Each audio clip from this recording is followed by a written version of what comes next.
Today, we're going to show you the 6 best practices when using a portable SSD for video production.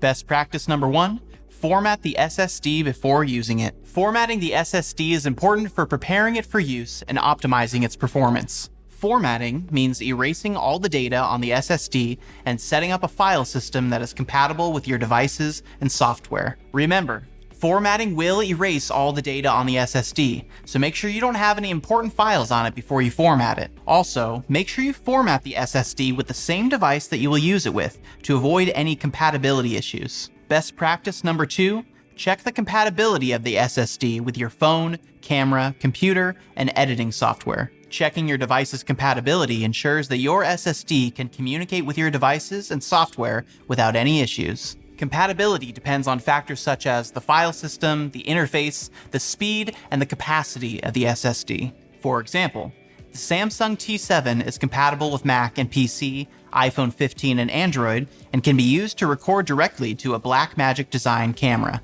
Best practice number 3, regularly back up your data. To protect your data from accidental loss, damage, or theft, you need to back up your data. Use the 3-2-1 rule. Have 3 copies of your data stored on 2 different types of media while keeping 1 copy off-site or in the cloud. Backing up is not a one-time thing but a habit that you should do frequently, especially after making any changes to your projects. Best practice number 4, always eject the SSD properly before disconnecting it from your device. Ejecting your SSD properly prevents data corruption or damage. When you eject, you're telling your device that you're going to disconnect your SSD.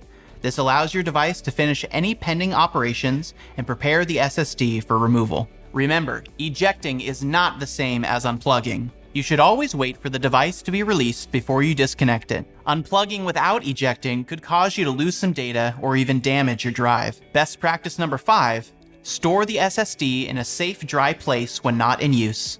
Doing this will help preserve the lifespan of your SSD. To keep your SSD safe, store it in a place that's away from extreme temperatures, humidity, or dust. Best practice number 6, organize your files and folders on the SSD to make them easy to find and manage. If you want to save time and space on your SSD, organize your files into folders. A project file that follows a logical, consistent structure will help keep your workflow efficient.